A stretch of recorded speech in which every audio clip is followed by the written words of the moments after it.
and welcome back to Stylex Studio.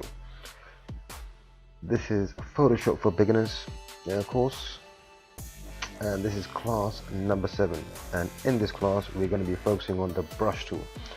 Now, what is a brush tool, you may be asking? The brush tool is basically a painting tool. It works like a traditional drawing tool by applying color using strokes. Okay, just keep that in mind. It's a very important tool because the properties associated with the brush tool also apply to other tools within Photoshop.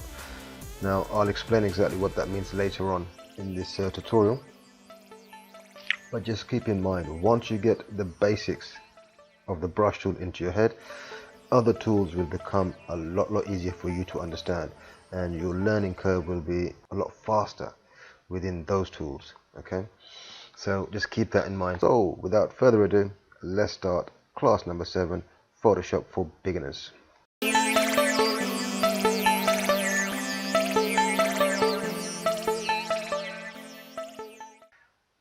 Okay, so let's open up our Photoshop, and there you go. As you can see, it's just a white canvas I have at the moment, and the brush tool is here.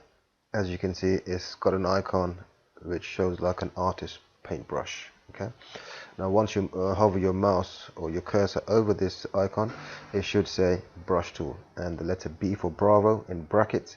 Now that letter B is just a shortcut for this tool. For example, I'm currently in my move tool and I wanted to move to my brush tool quickly. Instead of going here and clicking on it, I can just press the letter B and it will take me automatically to my brush tool. Okay, hopefully that concept is clear. Okay, moving on. Just like with any other tool, the brush tool also brings its own options at the top here, okay, which we'll be covering some of them today. First and foremost, how do we increase the size of the brush? Actually, quite a few people have actually asked me previously in my face-to-face classes. Sometimes I have this type of symbol as a brush. As you can see, it's a brush. Okay, simply how to remove that cross of the target point would be to have your caps lock off. Okay, once you have it on, it gives you that symbol, and once you have it off, it'll give you your paintbrush. Now that we can visually see the size of our brush, to increase and decrease the size of the brush, okay, we've spoken about this in a previous tutorial. Now, to the right side of the letter P, P for Peter, you've got square brackets, left square bracket and a right square bracket. The left square bracket will decrease the size of the brush and the right square bracket will increase the size of the brush. If you right click on the canvas, it gives you this option which is associated with the brush tool. Here you have the brush types. These are the brushes that I've currently got. As you can see, I've got quite a few brushes here, but we'll be working with the soft and the hard brush. So you can pick your soft brush from here, or you can go to your hard brush here and pick here. Currently we're using a mouse, so we will be focusing on the hard round and the soft round. Okay, and this is how you pick, just by going on it and left clicking on it, depending on the type of brush that you require. That was another way. Another way would be to go up here, do the drop down, and it'll give you the same menu as you would do with the right click on your canvas. Now, to change the size, you've got sliders. Here you see the size. One way would be to move the slider to the left, it will decrease the size of the brush, and move it to the right and it will increase the size of the brush. Okay. Another way would be to actually manually insert in the size that you require and hit enter key, and it will go there. It will give you that size. Okay, another method would be to the keyboard method. Okay, now this is holding down the Alt key as well as the right click down, and if I drag my mouse towards the right, it will increase the size of the brush, and if I drag it towards the left, it will decrease the size of the brush. Okay, right, hopefully that concept is also clear, but if that's a bit too much for you guys, it's never a problem. Right click and then you can change the sizes from here, okay, by using these sliders, which is very easy to use. Okay, we also have the hardness, which is here. Hardness slider to the right is 100% hardness, slider to the left is 0 hardness, okay, which 0% hardness is basically soft edges, and 100% hardness will give you sharp edges. I'll explain that in a little while for you. Okay, let me increase the size of the brush, and I've got my hardness at 100%. As you can see, it's at 100%. Let me just go here, and if I left click here, it will give me a black dot. Now remember, this black circle, the hardness was at 100%. Now if I was to right click and bring my hardness down to say 0 and click, you see how the outer, as from the center point, as it goes outwards towards the outer edge, it gets softer and softer and softer. Okay, that's what the hardness is. So hopefully you've understood that concept of hardness and softness. Right, swiftly moving on to, now remember, whatever your foreground color is, that's what the brush will use to fill in your strokes. Okay, just make sure your foreground is the right color that you require with your brush strokes. So currently I have blue as the foreground. Now that should be the color that's applied for my strokes. Okay, just keep that in mind. Okay, the next thing is the opacity. We can change the opacity a few different ways. If you're in the later version of Photoshop, you can hover your mouse over the word opacity, left click down and then drag it towards the left and it will decrease the opacity. Drag your mouse with the left click down, held down, and it will increase the opacity. Okay. Another way would be right next to that percentage you've got a drop down. Once you hit that, it gives you a slider. Now the slider does exactly the same thing.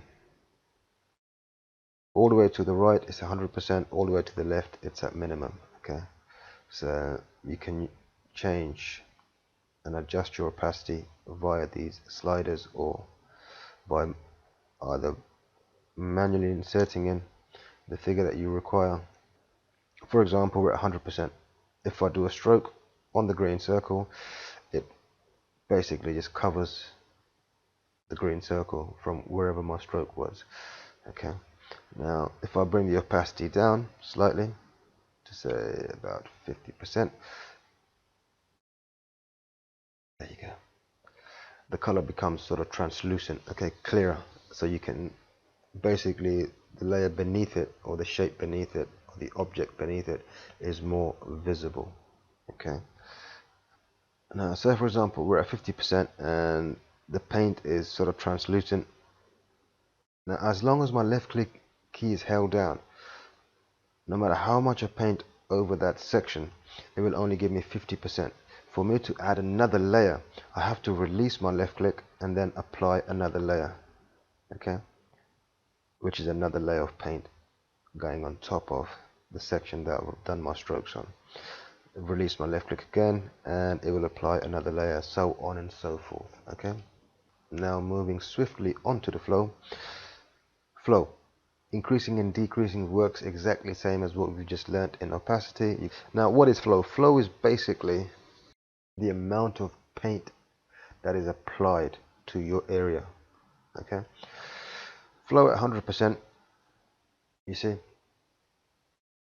this completely covers the section of where I applied the stroke, but the layer beneath it or the object or the shape beneath it is completely covered.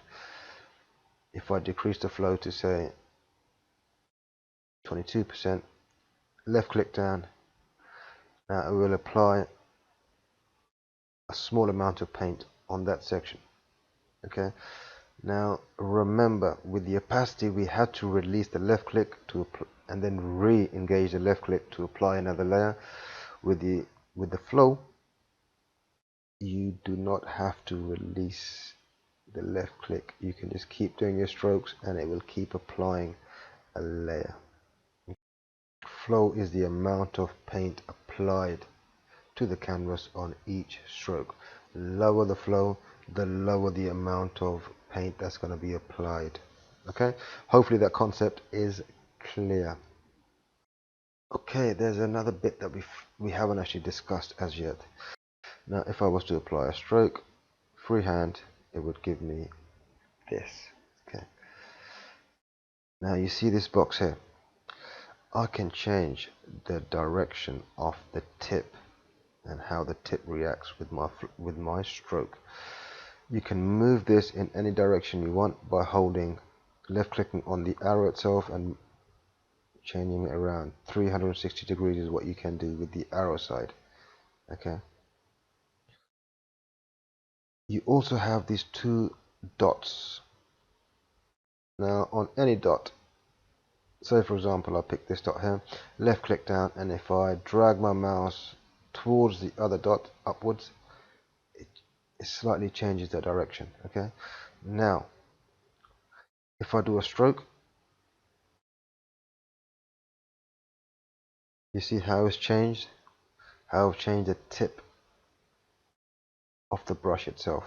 Okay, so you have these extra little functions with the brush tool. Now I'll give you an example. This is normally used for calligraphy and artwork. For example, you want to write some Chinese. Now because I've changed the brush tip,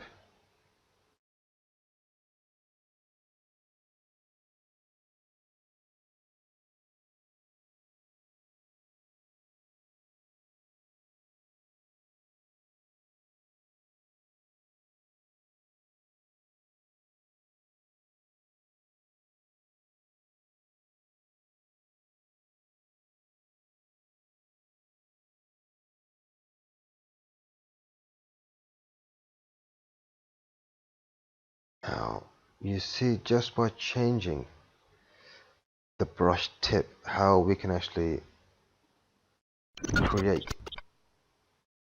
abstract work, calligraphy work, artwork, and hopefully you've understood the basics of brush tool. Now there's many more options available with the brush tool. We will cover them in the intermediate classes. Okay, but as this is just a beginner's tutorial, I just want you guys to get used to the brush tool, okay, and just the basics of it. Once you get familiar with the brush tool, you'll obviously advance to the intermediate classes and the advanced classes. Okay, and we will cover them in due course.